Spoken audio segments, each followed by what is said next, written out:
اللهم صل على محمد حميد مجيد اللهم بارك على محمد حميد مجيد.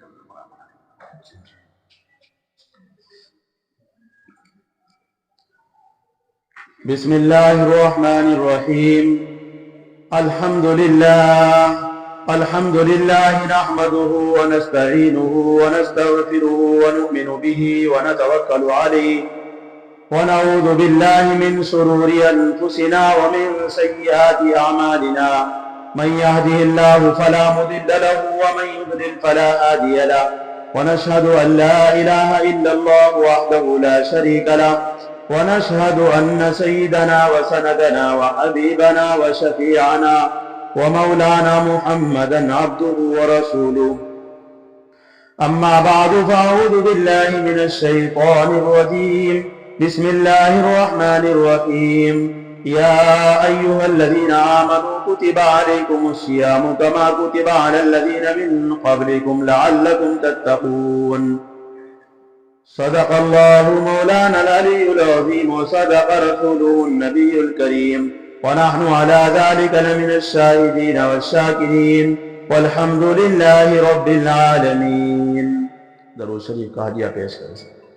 اللهم صل على محمد وعلى آل محمد كما صليت على إبراهيم وعلى آل إبراهيم إنك حميد مجيد. اللهم بارك على محمد وعلى آل محمد كما باركت على إبراهيم وعلى آل إبراهيم إنك حميد مجيد. برادران اسلام، بزرگوں اور دوستوں، یہ رمضان المبارک کا مہینے کا پہلا جمعہ ہے. اللہ رب العزت نے ہمارے اوپر احسان فرمایا، کرم فرمایا کہ اس رب نے ہم سب کی زندگی میں یہ دن عطا فرمایا ہے.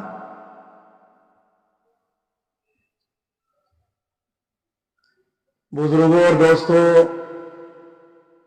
رمضان المبارک کا مہینہ اور یہ دن جمعے کا، یہ چھٹا روزہ ہے. رمضان المبارک کیا چیز ہے، اس سے فائدہ اٹھا. روزے رکھ کر کے، دعا مانگ کر کے، معافی مانگ کر کے فائدہ اٹھانا ہے. فائدہ ایک نہر ہے، نہر کے اندر سے کوئی پانی لینے جاتے ہیں تو کوئی چھوٹا برتن لے کر جاتا ہے، کوئی بڑا برتن لے کر جاتا ہے. اب اگر کوئی چھوٹے برتن والے کو یہ کہے کہ بھئی آپ کم پانی لائے ہیں، تو قصور یہ نہیں کہ یہ چھوٹا برتن، یہ پانی کم ہو گیا تھا نہر میں، بلکہ اس کے برتن، اس کی کمی ہے کہ اس کی سوچ کے مطابق یہ چھوٹا برتن لے کر گیا ہے. نہر میں تو پانی بہت تھا، لیکن اس کا برتن چھوٹا تھا، اس وجہ سے پانی کم لایا ہے. اور جو برتن بڑا لے کر گیا ہے وہ زیادہ پانی لایا ہے، زیادہ فائدہ اٹھایا ہے. تو رمضان المبارک کا مہینہ یہ برکتوں کا مہینہ ہے، سعادتوں کا مہینہ ہے. یہ تو ایک نہر ہے. اب ہم کتنی محنت کر سکتے ہیں، کس اعتبار سے ہم کیسا برتن لے کر اس میں رمضان گزار رہے ہیں. چھوٹا برتن ہے ہمارا، بڑا برتن ہے، یہ ہماری اپنی محنت ہے، اپنی کوشش ہے، یہ ہماری اپنی عبادت ہے. اس لیے میرے بھائیوں، اللہ کے رسول صلی اللہ علیہ وسلم نے 7 باتیں ارشاد فرمائی رمضان کے متعلق. حضرت عبادہ بن صامت رضی اللہ تعالیٰ راوی ہے، روایت بیان کرتے ہیں کہ اللہ کے رسول صلی اللہ علیہ وسلم نے ارشاد فرمایا کہ ایک مہینہ آ گیا ہے جو بہت بڑا مہینہ ہے، برکتوں والا مہینہ ہے. اور برکتیں پچھلے جمعے میں آپ کو بتائی تھی، اس ہفتے میں بھی آپ کو بتائی جا رہی ہے. برکتوں سے وہ کام بنتے ہیں جو دوائیوں سے، پیسوں سے کام نہیں بنتے ہیں، جو محنتوں سے کام نہیں بنتے ہیں، وہ برکتوں سے کام بنتے ہیں. اس لیے ہمیں برکتیں سمیٹنی ہے رمضان مبارک کے مہینے میں. نمازوں کے ذریعے، قرآن کے ذریعے، تراویحوں کے ذریعے، سحری کے ذریعے، روزہ افطار کے ذریعے ہمیں برکتیں سمیٹنی ہے. دوسروں کی خدمت کر کے، علماء کی قدر کر کے، رمضان کے مہینے کی قدر کر کے ہمیں یہ مہمان کی برکتیں لوٹنی ہیں، برکتیں سمیٹنی ہیں. جب آدمی مہمان کی قدر کرتا ہے، مہمان کی عزت کرتا ہے، تو اللہ رب العزت اس کے کاروبار کو بڑھاتے ہیں، اس کی زندگی میں برکتیں دیتے ہیں۔ ایسے ہی رمضان ایک مہینہ ہے، مہمان ہے، جو اس مہینے کی قدر کرتا ہے، گناہوں سے بچتا ہے اور نیک اعمال کرتا ہے، اسے اللہ رب العزت اس کے کاروبار میں، اس کی زندگی میں، اس کی صحت میں اللہ برکتیں عطا فرماتے ہیں۔ اللہ رب العزت اس کے کاروبار میں برکتیں عطا فرماتے ہیں، اس کی اولادوں میں برکت عطا فرماتے ہیں کہ وہ اولاد فرما بردار بنتی ہے جو رمضان کے مہینے کی قدر کرتا ہے۔ جو اللہ کی مانتا ہے تو پھر اس کی سب مانتے ہیں، جو اللہ کی نہیں مانتا ہے، اللہ کی نافرمانی کرتا ہے، تو اس کی پھر کوئی نہیں مانتا ہے۔ اس لیے ہمیں اللہ کا ماننے والا بننا ہے۔ رمضان المبارک کا مہینہ اللہ سے تعلق کا مہینہ ہے، ساری چیزوں کو چھوڑ کر اللہ سے تعلق جوڑنا ہے۔ دو چیزیں اس میں خاص ہے، ایک تو اللہ سے تعلق اور ایک مخلوق کے ساتھ ہمدردی۔ اللہ کی مخلوق کے ساتھ ہمدردی اور اللہ سے تعلق۔ اور یہ بات یاد رکھو، جو اللہ سے تعلق جس کا جڑ گیا، اس کے اخلاق، اس کے کردار مخلوق کے ساتھ بھی صحیح ہو جاتے ہیں۔ اس لیے نمبر ایک، اللہ کے رسول صلی اللہ علیہ وسلم نے ارشاد فرمایا یہ برکتوں کا مہینہ ہے، برکتیں ہمیں سمیٹنی ہے۔ دوسری بات ارشاد فرمائی، حق تعالی شانہ اس مہینے میں بندوں کی طرف متوجہ ہوتے ہیں، بندوں کی طرف متوجہ ہوتے ہیں۔ آپ نماز پڑھیں گے، اللہ آپ کے ساتھ، آپ کی طرف متوجہ ہیں، متوجہ ہیں آپ کی طرف۔ قرآن پڑھ رہا ہے، آپ کی طرف متوجہ ہے۔ اللہ رب العزت اس مہینے میں اپنے بندوں کی طرف متوجہ ہیں۔ بندہ ٹی وی دیکھ رہا ہے، بندہ میچ دیکھ رہا ہے، فلمیں دیکھ رہا ہے، ڈرامے دیکھ رہا ہے، کھیل رہا ہے، اللہ رب العزت اپنے بندے کو دیکھ رہے ہیں، متوجہ ہیں۔ اب میں ہوں، آپ میں سے کوئی اٹھ کر جائے اور دکان پر جا کر کے یا کہیں جا کر کے وہ موبائل کھولے اور اس میں کوئی گانا سننے لگے، اور میں آپ کے پیچھے پیچھے ہوں اور میں آپ کو دیکھتا رہوں اور آپ گانے سنتے رہے، تو لوگ ہنسیں گے، دیکھو امام صاحب دیکھ رہے ہیں اور یہ گانے میں لگا ہوا ہے۔ اللہ رب العزت بہت بڑے ہیں، اللہ کی بڑائی دل میں لانی ہے۔ نمازوں میں اللہ اکبر، اللہ اکبر، تراویحوں میں اللہ اکبر، کتنی مرتبہ یہ بتائی جا رہی ہے اللہ سب سے بڑے ہیں، اللہ سب سے بڑے ہیں، سب دھوکہ ہے، دنیا سب گڑبڑ ہے، دھوکہ ہے، کچھ نہیں ہے، اللہ سب سے بڑے ہیں، اللہ سے سب کچھ ہوتا ہے۔ تراویحوں میں کتنی مرتبہ اللہ اکبر کہا جا رہا ہے، نمازوں میں کتنی مرتبہ اللہ اکبر کہا جا رہا ہے، اللہ بڑے ہیں۔ اور بڑا جب چھوٹے کی طرف متوجہ ہو تو کچھ نہ کچھ اس سے چاہتا ہے۔ اللہ رب العزت اپنے بندوں سے نیک عمل چاہتے ہیں، اللہ رب العزت اپنے بندوں سے اللہ رب العزت اسے اچھا بننا چاہتے ہیں۔ اللہ رب العزت گناہوں کے اندر دیکھنا پسند نہیں کرتے اپنے بندے کو۔ اس لیے اس مہینے میں اللہ کے رسول صلی اللہ علیہ وسلم نے ارشاد فرمایا کہ حق تعالی شانہ اپنے بندوں کی طرف متوجہ ہوتے ہیں۔ تو بندے کو بھی چاہیے کہ وہ بھی حق تعالی شانہ کی طرف متوجہ ہو۔ یعنی کہ یہ مہینہ پیسے کمانے کا مہینہ نہیں ہے، نیکیاں کمانے کا مہینہ ہے۔ پیسے تو 11 مہینے کمانے ہیں آپ کو، اس مہینے میں آپ کو نیکیاں کمانی ہے۔ دن میں روزہ رکھنا ہے، رات میں تراویح پڑھنی ہے، اور رات میں پھر 2 رکعت کم از کم تہجد پڑھنی ہے ہمیں۔ تو یہ مہینہ نیکیاں کمانے کا ہے، نیکیاں کماؤ، نیکیوں سے اللہ کو راضی کرو۔ اللہ آپ کی طرف متوجہ ہیں، آپ بالکل گناہوں کی طرف نہ جاؤ۔ گناہ کی طرف جاؤ گے تو آپ کو جو ہے مخلوق دیکھ کر ہنسے گی، اللہ اس کی طرف متوجہ ہے۔ اور یہ دیکھو موبائل دیکھ رہا ہے، یہ بندہ کھیل رہا ہے، یہ بندہ ٹی وی دیکھ رہا ہے، یہ بندہ میچ دیکھ رہا ہے، تراویحوں میں گڑبڑ کر رہا ہے، اتنا بڑا ہو کر کے اللہ اس کی طرف دیکھ رہے ہیں اور وہ کیا کر رہا ہے؟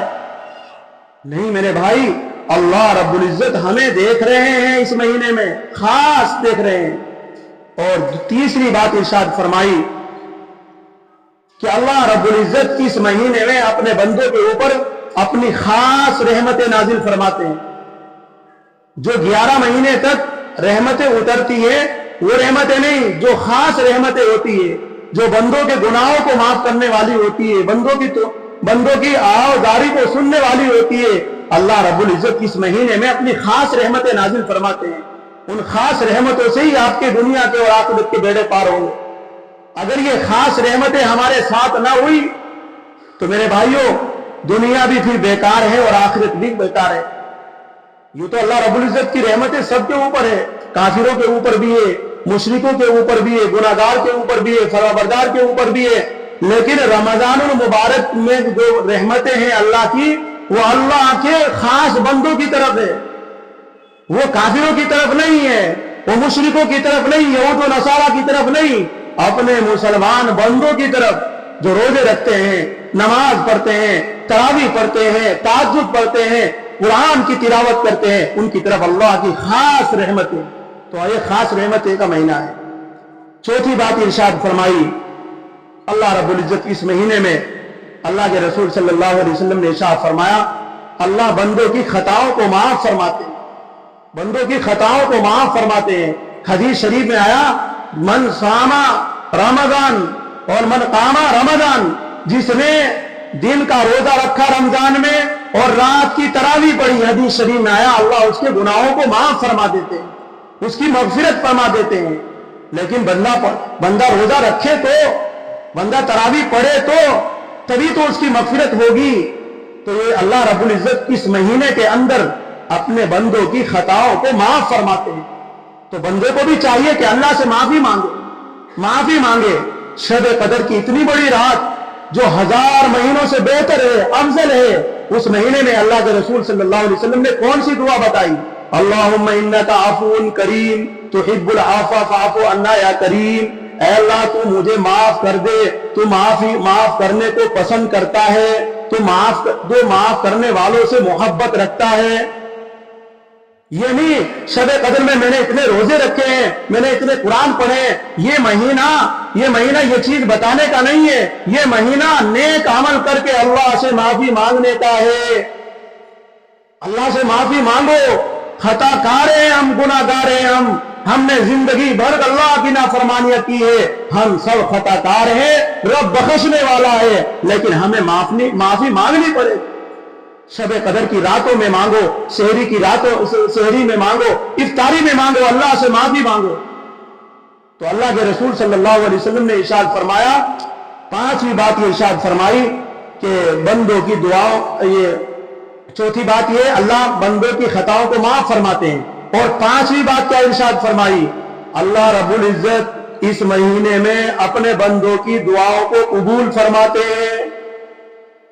اس مہینے میں حدیث شریف میں آیا 24 گھنٹے میں سے اللہ رب العزت اپنے بندے کی جو مانگے گا اس کی ایک دعا قبول ضرور فرمائیں۔ تو ہم اللہ سے معافی مانگے، دعا قبول ہوگی۔ اور حدیث شریف میں آیا اللہ رب العزت جو اللہ کے عرش کو اٹھائے ہوئے ہیں، جو فرشتے چاروں پاؤں کو اٹھائے ہوئے ہیں، ان فرشتوں کو کہتے ہیں اے فرشتوں میرے عرش کو چھوڑ دو اور روزے داروں کی دعاؤں پر آمین کہو۔ اللہ اکبر۔ یہ مہینہ اللہ رب العزت نے قبولیت کا رکھا ہے۔ کوئی کتنا بھی بڑا گناہگار ہو، روزے رکھ کر تراویح پڑھ کر اللہ سے معافی مانگے، اللہ اس کی معافی کو قبول فرمائے۔ اپنی ضرورت کو مانگے، اللہ اس کی ضرورت کو قبول فرمائیں گے، اس کی ضرورت کو پورا کریں گے۔ تو یہ مہینہ دعاؤں کی قبولیت کا مہینہ ہے۔ اللہ سے معافی مانگو، اللہ سے دعاؤں مانگو۔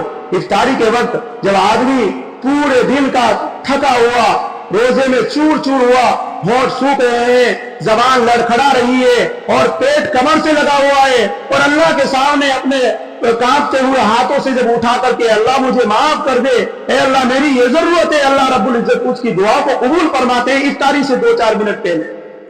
جب آپ دعا میں مانگو گے دعا قبول ہوگی، لیکن اس وقت ہم اپنے سامان کو بیچنے میں لگے ہوئے ہیں، اپنے گھروں میں افطاری کے سامان دیکھنے میں لگے ہوئے ہیں۔ نہیں میرے بھائیوں، اس کی تیاری 5-7 منٹ پہلے کر لو، اپنے دنیا کے کام چھوڑ کر کے اللہ کی طرف متوجہ ہو۔ اللہ رب العزت آپ کی طرف متوجہ ہیں۔ اور 6ٹھی بات ارشاد فرمائی اللہ رب العزت اس مہینے میں فرشتوں کے سامنے فخر کرتے ہیں، دیکھو میرے بندے روزے رکھ رہے ہیں، دیکھو میرے بندے تراویح پڑھ رہے ہیں، دیکھو میرے بندے قرآن پڑھ رہے ہیں، دیکھو میرے بندے تسبیح پڑھ رہے ہیں۔ اللہ فرشتوں کو بلا کر فخر کرتے ہیں، جیسے ایک باپ اپنے بیٹے کو دیکھ کر لوگوں کو بلائے، دیکھو میرا بیٹا دیکھو میرا بیٹا روزے رکھا ہے، سب کو بتاتا ہے، باپ فخر کرتا ہے۔ ایسے ہی اللہ رب العزت اپنے بندوں کے ان اعمال کو دیکھ کر، جو اعمال روزے کے ذریعے، تراویح کے ذریعے ہے، فرشتوں کو بلا کر کہتے ہیں دیکھو میرے بندے تم کہہ رہے، فخر کرتے ہیں۔ اور ساتویں بات ارشاد فرمائی اللہ رب العزت نے کہ اللہ رب العزت اس مہینے میں تمہارے تنافس کو دیکھتے ہیں۔ تنافس کا مطلب یہ ہے کہ بڑھ چڑھ کر نیکیوں میں ہمیں بڑھنا ہے۔ میرا بھائی 4 پارے پڑھتا ہے روزانہ، مجھے 5 پڑھنے ہیں۔ میرا بھائی لا الہ الا اللہ کی 4 تسبیح پڑھتا ہے، میں 5 پڑھوں گا۔ میرا بھائی میرے گھر والے 3 استغفار کی تسبیح پڑھتے ہیں، میں 4 پڑھوں گا۔ بڑھنا اس میں تنافس کو اللہ رب العزت دیکھتے ہیں کہ لوگ اس میں حرص کرے، نیکیوں کے لوٹنے کی حرص کرے۔ میرے بھائی نے 2 کو افطار کرایا ہے، میں 4 کو روزہ افطار کراؤں گا۔ میں نے 2 کو کھانا کھلایا ہے سحری میں 4 کو کھلاؤں گا۔ میرے بھائی نے 10,000 روپے دیے ہیں اپنے مال میں سے اللہ کے راستے میں، اس مہینے میں 15,000 دوں گا۔ اس طریقے سے اپنی نیکیوں کو اللہ کے سامنے زیادہ سے زیادہ کرنا ہے۔ یہ مہینہ جس طریقے سے ہم دنیا میں، میرا بھائی اتنا کماتا ہے مجھے اس سے زیادہ کمانے ہیں، میرا بھائی اتنا کرتا ہے مجھے اس سے زیادہ کرنا ہے، اسی طریقے سے رمضان المبارک کے مہینے میں ہمیں اپنے اللہ رب العزت ہمارے دلوں کو دیکھتے ہیں کہ کس کی طلب کتنی ہے، کتنی طلب کے ساتھ نماز پڑھ رہا ہے، کتنی طلب کے ساتھ روزے رکھ رہا ہے، کتنی طلب کے ساتھ یہ تراویح پڑھ رہا ہے، کیا اس کی توجہ ہے، اس کے دل میں کیا خیالات ہیں، کیا اس کے ذہن میں ہیں۔ اس اعتبار سے اللہ رب العزت ہمارے دلوں کو دیکھتے ہیں۔ تو اپنے دلوں کو صحیح کر کے نماز دل سے پڑھو، قرآن دل سے پڑھو، اور ایسے تسبیح دل سے پڑھو اور ذکر کرو۔ اس مہینہ میں اللہ کے رسول صلی اللہ علیہ وسلم نے 4 چیزوں کی خصوصیت فرمائی۔ کلمہ طیبہ خوب پڑھو، لا الہ الا اللہ، لا الہ الا اللہ، یہ افضل الذکر ہے، افضل الذکر۔ کتنا پڑھ رہے ہیں تم لوگ روزانہ؟ کم از کم اس مہینے میں 50,000 مرتبہ ہر ایک آدمی کا لا الہ الا اللہ ہونا چاہیے، 1 لاکھ مرتبہ ہونا چاہیے۔ ہماری جیب میں تسبیح نہیں ملتی ہے، 30 50 لاکھ روپے کے موبائل پڑے ہوئے ہیں، لیکن ایک چھوٹی سی تسبیح جو 20-30 روپے کی آتی ہے، وہ چھوٹی سی تسبیح نہیں ملنے کی ہمارے جیب۔ یہ حالات ہے ہمارے۔ یہ مہینہ تسبیح پڑھنے کا ہے، قرآن پڑھنے کا ہے۔ اگر اس مہینے میں تسبیح نہ پڑھی، زندگی میں تمہیں کبھی نصیب نہیں ہو سکتی ہے تسبیح پڑھنا۔ یہ مہینہ انفرادی اعمال کا ہے، اجتماعی اعمال کا نہیں ہے۔ اس مہینے میں تسبیح پڑھو، لا الہ الا اللہ، لا الہ الا اللہ، لا الہ الا اللہ، جتنی چاہے پڑھو، 1000 مرتبہ پڑھو، 1500 مرتبہ پڑھو۔ اور اس مہینے میں دوسری چیز ارشاد فرمائی، استغفار پڑھنا ہے۔ استغفر اللہ ربی، اس کی تسبیح پڑھو، کم از کم 15,000 مرتبہ ہونا چاہیے رمضان میں، 500 مرتبہ روزانہ۔ یہ مہینہ استغفار پڑھنے کا ہے۔ اور اس مہینے میں دوسری چیز ارشاد فرمائی، جنت مانگو۔ اے اللہ جنت دے دے، اے اللہ جنت دے دے، اے اللہ جنت دے دے۔ اللہ سے بار بار یہی سوال کرو، اللہ جنت دے دے، مجھے جنتی بنا دے اللہ۔ جب تک آپ مانگو گے نہیں ملے گا نہیں۔ اللہ سے معافی، اللہ سے پناہ مانگو۔ چوتھی چیز ارشاد فرمائی، جہنم سے پناہ مانگو۔ جہنم سے پناہ مانگو، وہ بہت خطرناک ہے۔ مرنے کے بعد 2 ہی ٹھکانے ہیں، اگر آرام پانا ہے تو جنت مانگنی پڑے گی، اور اگر آپ کو تکلیف سے بچنا ہے تو جہنم سے پناہ مانگنی پڑے گی۔ اس مہینے میں مانگو۔ جہنم کے دروازے بند ہو گئے اس مہینے میں، جنت کھلی ہوئی ہے۔ آسان ہے جب کھلے دروازے میں آپ جانا آسان ہے، بند دروازے کو کھلوانا بڑا مشکل ہے۔ اس لیے جہنم کے دروازے اس مہینے میں بند ہیں۔ وہ بند اگر کرانے ہیں تو اللہ سے اور کہہ دو، اللہ ہم نہیں جانا چاہتے، ہمیں پناہ چاہتے ہیں تیری جہنم سے، ہمیں جنت چاہیے۔ اس لیے یہ 4 چیزوں کی خصوصیت رکھے اللہ رب العزت۔ اور کلام پاک پڑھے، 5 کلام پاک ہر ایک آدمی، 3 کلام پاک، 2 کلام پاک ہر ایک آدمی، 2 سے کم کسی کے کلام پاک نہ ہونے چاہیے جو قرآن پڑھے ہوئے ہیں۔ یہ قرآن کا حق ہے، اس سے زیادہ آپ زیادہ سے زیادہ پڑھ سکتے ہیں۔ اور تسبیح پڑھے، خالی وقت بچے تو تسبیح میں لگائے۔ اگر آپ گھر جا رہے ہیں، قرآن یہاں رکھی ہوئی ہے، جب تک آپ قرآن پڑھ رہے ہیں قرآن، جب آپ گھر جا رہے ہیں تو تسبیح ہاتھ میں ہو، لا الہ الا اللہ، اتنا گھر جائیں گے 100 مرتبہ ہو جائے گی۔ نہ پھر چگلی ہوگی، نہ غیبت ہوگی، نہ آپ غلط دیکھو گے، نہ غلط سنو گے، نہ غلط دل میں خیال آئیں گے جب آپ کے ہاتھ میں تسبیح ہوگی۔ لیکن ہم عادت بناتے نہیں یہ والی، اس عادت کو بناؤ، یہ مہینہ ٹریننگ کا ہے، جب تک آپ ٹریننگ کے اندر پاس نہیں ہوں گے آپ کو اصل زندگی نہیں نصیب ہو سکتی ہے۔ اس لیے اللہ تعالیٰ مجھے بھی آپ لوگوں کو بھی ان باتوں پر عمل کرنے کی توفیق نصیب فرمائے۔ وآخر دعوانا